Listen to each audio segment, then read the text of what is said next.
And it's your boy Flobo. This is Wassup Flobo episode number 61.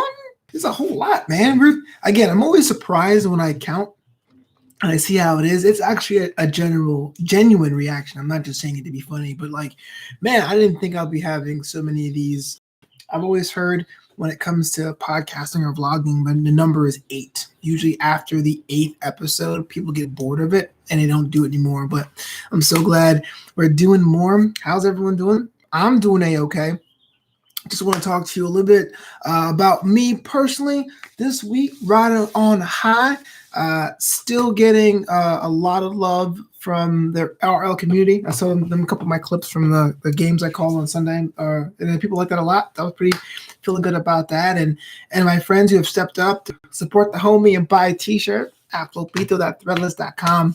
I thank you because, as a creative, this is pretty much what I'm doing now. I am, as there is no comedy clubs to work on jokes and there is no weddings to DJ, a lot of it is original content creation and merchandise. So thank you so much for supporting. I know it's tough for a lot of people out there, and you guys shared it with me. Bam. Today I want to talk to you about my experience with intermittent fasting, but before I do, because it is technically a diet, I just want to say that, one, this guy, not a medical professional. Never have, probably never will. 2, if you are going to have a new diet or something, make sure you check out an actual doctor. They'll probably let you know what's good for your body. And 3, this is just anecdotal. This is something that I worked on. I want to share with my experience with the whole weight loss thing. So, all right, without further ado, let's go. As you guys may or may not know, I used to be a lot heavier. Not that case anymore. 175 pounds of loss in total. That's all preamble. For the longest time, I was in this giant plateau when it came to losing weight. I couldn't figure it out. Didn't know if I was going low carb. Didn't know if I should go high fat or whatever. Read all the books, checked all the articles. Didn't have insurance, so I didn't have a doctor to go to. But now that I still don't have insurance, that shouldn't stop me from seeing a doctor when I try a new diet. Anyway, so I came across intermittent fasting. In fact, I got it from a video featuring Terry Crews from Brooklyn Nine-Nine. And he says between the hours of 2 and 10, he eats. Everything beyond that, he doesn't. The idea being that most Americans have a 14-hour eating window, meaning the time you have your first bite to the time of the end, it's like 14 hours. Crazy, right? It means you are eating more hours than you're not. Intermittent fasting puts that on its head. Basically, it says there are more hours of you not eating, and there's more hours you are. Calories don't necessarily count. I mean, you should get the same amount of calories you should take in. I'm not starving myself because, technically you don't want to starve yourself and not eat. That's not healthy.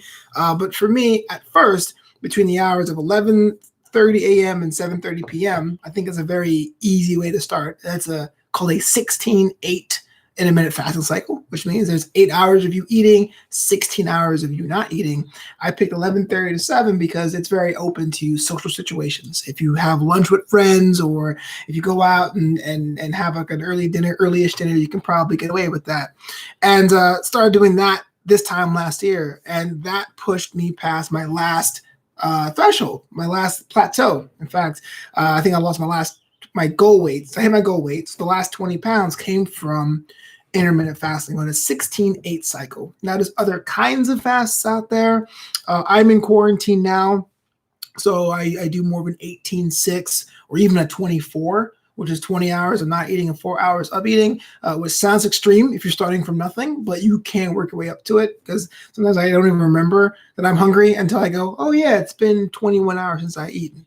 Before you even think about doing it, make sure it's something your body can actually handle because you don't want to be uncomfortable and be like, I got to fit in this bikini, so I'm not going to eat anything. That's dumb. Don't. I would rather you have a cheeseburger than you starve yourself. But the idea of intermittent fasting is that over time, you don't notice that, hey, look, I haven't eaten anything in 15, 16, 18 hours. And liquids are okay. I have coffee. Tea is all right. Soda's not. Obviously, with coffee, tea, water, hot water, club soda. That's like my beverages of choice.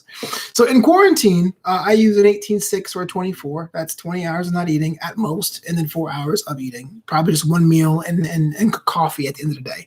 There's some people that do the monk fast, which is like 36 hours in a row.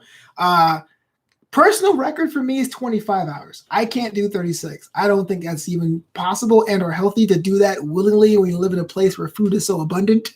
But hey, man, more power to you guys who can rock 36 hours while having a piece of grub or something to drink altogether. I realized though, like the cycle of, hey, look, I haven't eaten in 4 hours, I'm hungry, kind of goes away. Like I don't have to have breakfast at 7 o'clock to start the day, especially if I'm under quarantine. But even when I wasn't, I would get up and I would do these videos or go for a jog or read a book. And then, hey, the first pang of hunger would be around 10:30. And that first pang became 11. And then the first pang became 11:30.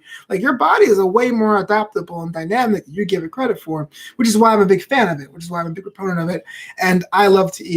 I tried, but I'll never be the guy that would count my calories to the gram, like the slice and serving size. Did you know a serving size for Oreos is two? Two Oreos? Two? If you buy a 6-pack from the store, that is 3 servings of Oreos?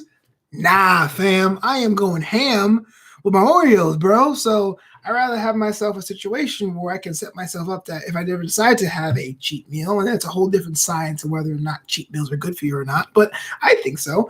If I'm going to go ham with Oreos, I'm going ham with Oreos. My favorite cheeseburger is a Carl's Jr. or Hardee's Double Western Bacon. I will not have a diet where I cannot eat that at all. And I know that's like 1,100 calories in the palm of my hands. I'm going for it. So I recommend it. So usually functionally in the whole day job space, it was 11:30 to 7:30 for me. Now I'm kind of doing the 18-20. 36 hours people do. Some people do 2 days straight. Again, I can't do that, but props to those who do it. And there's a lot of resources out there for people who are thinking about it and trying about doing it. So that's my experience. I had a net loss of 25 pounds changing nothing else of my diet and my workout schedule, just understanding that, hey, with less hours of your body processing food, you can work on burning the storage that you have. But then I am not a doctor or a medical professional. Don't say, hey, Flobito told me this and I'm in the ER. That's not cool. I'm just saying my personal experience will work for me. So I want to thank you so much for checking out this edition of What's Up, Flobo? All this episodes and all the other episodes are available right here on this channel. And on Thursdays, my man Jack Farmer and I come together like Voltron to do a Wrestling with Your Questions show.